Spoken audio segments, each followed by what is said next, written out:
Vamos a ver en qué se parece y en qué se diferencia, sobre todo, este circuito de Imola con el resto que tenemos en esta temporada de Fórmula 1, haciendo hincapié en los grandes premios que ya hemos tenido, y así veremos quién debería ir mejor y quién peor en función, como digo, de lo que hemos visto anteriormente, dejando de lado que puede que haya equipos que tengan evoluciones que funcionen más o menos, pero que al final cambien el rendimiento. Dicho esto, empezamos con la longitud del circuito. Son 4,9 kilómetros, que es una longitud bastante baja, es decir, tenemos un circuito corto. Venimos de circuitos de unos 5,4 kilómetros, por lo tanto ahí se daban 56-57 vueltas, aquí se van a dar bastantes más. Esto tiene una implicación directa con tema undercut, tema overcut. Cuanto más corto es un circuito, teóricamente peor funciona un undercut, pero esto va a depender del tipo de curvas que tengamos, del desgaste que sufran los coches ahí. Entonces, bueno, sí es verdad que no vamos a estar muchos metros con un neumático más fresco en caso de que el otro piloto que se defienda entre en la vuelta siguiente, pero ojo, porque es un circuito que también tiene ciertas cosas que nos permiten prever que el undercut puede ser bastante potente. En cuanto a la distancia desde la meta hasta el primer punto de frenada, son muchos metros, por lo tanto, una mala salida aquí es crítica, vas a perder muchas posiciones, y es que el truco está en que realmente la primera curva está prácticamente justo donde está la línea de meta, pero es que se hace a fondo. Por lo tanto, la primera frenada es la de la curva número 2, que además ya vimos en anteriores vídeos cómo se trazaba. Así que ojo, porque como encima tenemos una curva que tiene una frenada un poquito en giro, porque no es del todo recta, además eso son enlazadas 2, 3 y luego tenemos la 4 un poquito más adelante, podemos tener bastante lío. Lo bueno es que como son muchos metros, da tiempo a que los coches más o menos se distancien, cada uno se busque su hueco antes de la curva.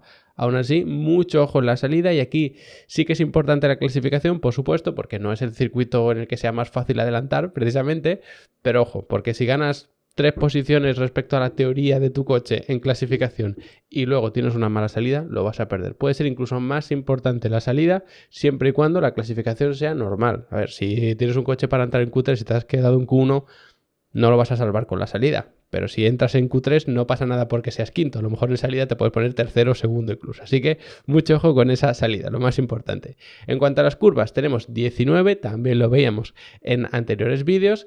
Realmente algunas sí que se pueden hacer a fondo, como si no existiesen, pero bueno, si tenemos en cuenta las 19 curvas y los 4,9 kilómetros, nos sale una densidad de curvas muy alta. Es de los circuitos con mayor densidad de curvas, tan solo por detrás de Mónaco, Arabia Saudí, que encima tenía truco porque esas curvas la mayoría eran como si fuesen rectas, y el circuito de México, el Autódromo Hermanos Rodríguez. Así que, para que veáis, es un circuito muy diferente a los anteriores que hemos tenido este año y que por tanto podemos tener sorpresas. En cuanto a distribución curvas izquierda-derecha, pues está bastante bien equilibrado, se corre en sentido antihorario, por eso tenemos más curvas hacia la izquierda, pero están bastante bien repartidas. No hay muchas de baja velocidad, aunque pueda parecer otra cosa, un par a la izquierda y una hacia la derecha, bastantes curvas de velocidad media, que es un circuito de velocidad media, como decíamos en anteriores vídeos, también un poquito más hacia la izquierda que a la derecha, y curvas de alta velocidad realmente tenemos muy pocas. Y no por, digamos, el propio ángulo de las curvas, sino porque el trazado es bastante estrecho,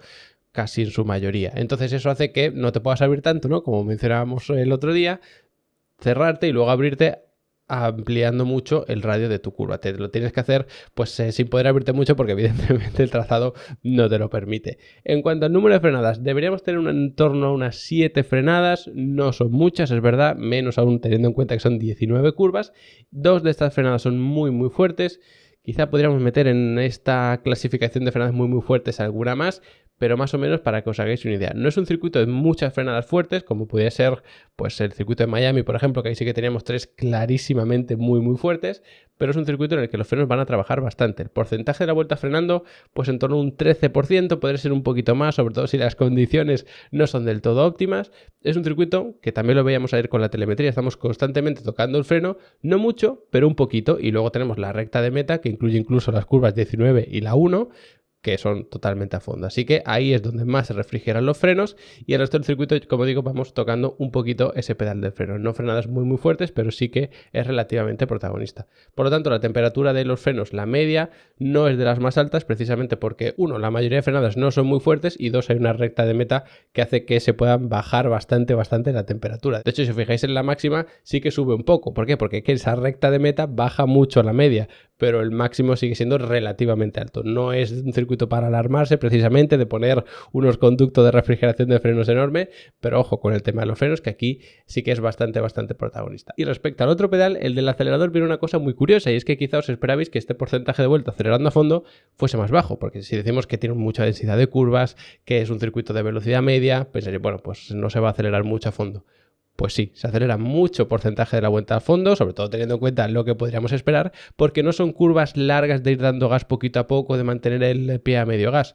Nada de eso, son curvas de tirar el coche y dar gas. Hay algunas enlazadas que ahí entre curvas sí que tienes que tener un poquito más de cuidado con el acelerador, pero incluso se trazan como si fuese un alargue de la propia curva, es decir, vas dando gas poco a poco y luego cuando ya haces la segunda de las enlazadas empiezas a dar gas a fondo. Así que es un circuito en el que no estamos mucho tiempo a medio gas, como si era Japón, como si era China, incluso como si era el primer sector de Miami. Es un circuito muy diferente, es un circuito de frenar, tiro el coche y acelero. Mucho freno, relativo mucho freno, y luego bastante acelerador a fondo, porque no estamos, como digo, pisando muy poquito a poco, cautelosamente, no, hay que dar gas con bastante alegría. En cuanto al porcentaje de vuelta en octava marcha, no es muy alto porque realmente solo podemos engranar esa octava marcha en la recta de meta.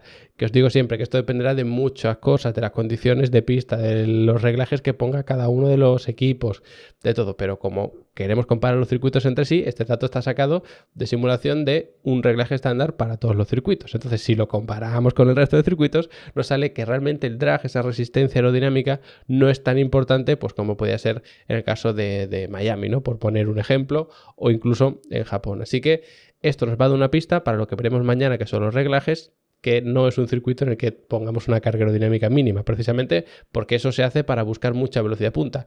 Aquí te da una ayuda en esa recta de meta, pero en el resto del circuito no tanto. Así que tened esto en cuenta para cuando hablemos de reglajes mañana. Y ya para terminar, en cuanto al giro de volante, quizá también pueda sorprender que vamos bastantes metros o bastante porcentaje de la vuelta con el volante totalmente recto. Y esto va en consonancia, por supuesto, con lo que decíamos del acelerador. No es un circuito en el que vayamos muchos metros girando, dando un poquito de gas ahí a medio acelerar. No, es un circuito en que tiro el coche, lo enderezo y acelero. Entonces, cuando tú estás acelerando a fondo, lo normal es tener el volante totalmente recto. Incluso no tenemos mucho doble radio, no tenemos esas historias, no tenemos que ir cambiando mucho de trazado de curva izquierda a derecha, sino que prácticamente sales de una curva y ya puedes tener el coche en línea recta apuntando hacia el exterior de la siguiente curva. Así que es un circuito en el que sí, se va bastantes metros, aunque sea sorprendente, con el volante totalmente recto. Como siempre sabéis que podéis aprender mucho más de Fórmula 1, aerodinámica, telemetría, reglajes, pilotaje, estrategia de carrera en Level Up Academy. Ahí tenéis tarifa plana de cursos para que aprendáis todo lo que queráis, cuando queráis. Los cursos son 100% online, las masterclasses están incluidas también, las descargas, el soporte para las dudas, los certificados, los setups para Sim Racing, está todo incluido. Simplemente os dais de alta y mientras tengáis activa la membresía, se os desbloquea todo el contenido, me podéis preguntar todo lo que queráis y demás. No importa si seáis aficionados, pilotos de simulación, pilotos reales, que queréis ser ingenieros, que ya lo seáis, que seáis mecánicos. Hay cursos de todos los niveles. Cada uno empieza en su nivel y va profundizando todo lo que quiera. Si no tienes ni idea de temas técnicos y tal, pues empiezas por la base y vas poco a poco profundizando.